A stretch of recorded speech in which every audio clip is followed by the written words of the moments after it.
Quem vê esta jovem, sorridente, de cabelos compridos, não imagina a reviravolta que passou na vida. Tradicional em uma igreja evangélica, Thalita Couto estudou teologia, a fim de entender mais a Bíblia. Mas tentando combater os livros da escritora Ellen White, sua vida começou a mudar. Eu li O Desejado de Todas as Nações, achei ele muito bonito e fiquei com medo, porque eu estava gostando da leitura e como era perigoso, então era melhor eu parar por ali. E continuei seguindo, ali com os meus trabalhos na igreja, da qual fazia parte, com o meu grupo de adolescentes, 45 adolescentes.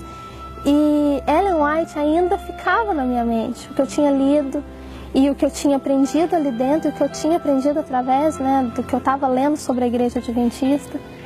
E até um dia que eu tive um contato com o texto dela, que, se eu não me engano, está no Sermão da Montanha, e onde ela conseguiu juntar duas dúvidas que eu tinha a respeito da igreja adventista. Como é que consegue juntar, lei e graça ao mesmo tempo? Porque até então, se você acredita na lei, e quer seguir a lei, você é legalista e está negando a graça. Mas nesse texto, Ellen White, ela tratou sobre a lei e a graça ao mesmo tempo. Durante 2 anos, Thalita passou a estudar os livros da escritora adventista e as doutrinas da religião, mas sem que sua família soubesse. A minha irmã é web design e ela estava fazendo um site para um irmão dos Estados Unidos. E ele enviava conteúdos para ela. E ela me chamava: Thalita, olha aqui que interessante isso daqui. Olha esse escrito, olha esse hino, que bonito. Eu escutava, eu lia, achava bonito, mas eu negava. Não é legal, mas tem que tomar cuidado. Mesmo dentro de mim, estando acontecendo, tudo isso. E ela também, por sua vez, estudando ali quietinha, tendo contato com esse conteúdo que o irmão enviava. E eu também quietinha lá no meu canto estudando. Mesmo escondida, Thalita passou a visitar a igreja adventista. A primeira vez que eu fui na igreja adventista, eu fui escondida, morrendo de medo. Porque o caminho, que era da outra igreja que eu fazia parte, é o mesmo caminho da igreja adventista. Então eu corri o risco, de algum irmão me ver passando ali, me ver entrando ali. Então eu fiquei escondidinha, esperei na hora que estava meio deserto e entrei. E entrei tremendo, subi as escadas da igreja tremendo, coração acelerado. Mas eu precisava tomar a decisão de ver se tudo aquilo que eu estava aprendendo nos vídeos e nos livros era realmente o que a igreja local pregava e ensinava. E pela força do poder de Deus eu consegui chegar ali. Professora de 45 alunos da escola dominical, Thalita passou a ensinar aos adolescentes o que havia aprendido. Mas logo a mudança no comportamento de Thalita começou a ser percebida. Foi um dia onde o pastor me chamou para conversar. Thalita, vamos conversar particular aqui e entender o que está acontecendo. E então eu falei para ele: pastor, eu estou aprendendo, tenho estudado sobre a igreja adventista e tenho analisado tudo com a Bíblia. E eu tenho chegado à conclusão que essa igreja, que todo mundo fala que é uma seita, e todo mundo fala que é heresia o que ensina, de acordo com a Bíblia, tem me convencido que não é assim. Daí ele falou para mim: mas eu até te entendo, eu compreendo, você está estudando e está tendo essa ideia do que você tem aprendido, mas você não precisa sair da igreja por isso. Então tá, pastor, melhor ainda, porque sair é muito difícil. Como é que eu vou me despedir de 45 alunos, que eu já tenho contato durante anos? Como é que eu vou falar tchau para os irmãos que me viram crescer na igreja, que me ensinaram tanto da Bíblia? Então melhor ainda.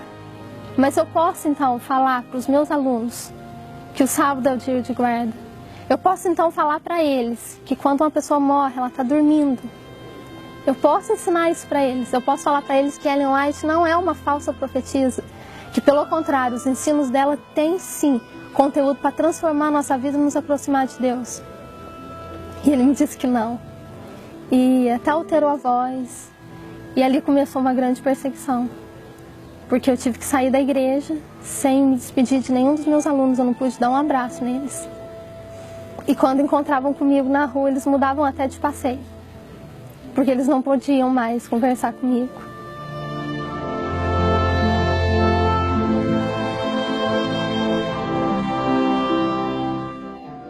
Cansada de sofrer com a situação, ela decidiu abrir o jogo. Porém, foi surpreendida com a resposta da irmã. A minha irmã, ela estudava assim como eu, escondida, e orava a Deus. Por ela ser cadeirante, ela não teria como ir na igreja sozinha. Ela ia precisar de uma companhia e ela não poderia contar comigo, porque sempre que ela ia falar alguma coisa a respeito da igreja adventista, eu cortava ela, mesmo estando estudando. E aí eu falei para ela que eu ia e ela ali revelou para mim que ela também orava e estudava, né, todo esse tempo que ela estava ali trabalhando no site, que o Espírito Santo estava trabalhando também na vida dela, ao mesmo tempo que estava trabalhando na minha. E como a gente sempre foi muito unida, foi maravilhoso ver como que Deus fez a obra, mesmo cada um no seu cantinho. Depois de abandonar a religião de seus pais, nos próximos 6 meses, Thalita começou a frequentar a igreja adventista com a irmã e a mãe. E as 3 foram batizadas. Mas a história dela só estava começando. Cheguei na igreja disposta a trabalhar, porque eu já trabalhava muito, né, na outra igreja. Então cheguei disposta a trabalhar e pregava. Também participei na escola sabatina, com adolescentes também, com juvenis, que é minha paixão, trabalhar com essa faixa etária. E aí um dia o pastor, né, diretor da Coportage, foi na igreja, pregou um sermão, me tocou, me senti tocada, me senti chamada para essa obra, mas não tomei decisão nenhuma. E no final do culto ele me parou no corredor, conversou comigo em particular e falou que tinha certeza que Deus tinha um chamado para mim nessa obra. E me convidou para fazer parte de um concílio. Eu participei do concílio e Deus confirmou o chamado. Estou comportando até hoje. Você tem quanto tempo isso? 1 ano e 6 meses comportando. Ainda aprendendo muito sobre a obra, mas já vivendo muitas experiências com Deus nesse ministério. A Coportage para mim é motivação de esperar Jesus, a volta dele todos os dias, né? E de mostrar para as outras pessoas algo que transformou a minha vida, uma verdade que transformou a minha vida. Coportage para mim é a confirmação do que é ser um adventista do 7º dia.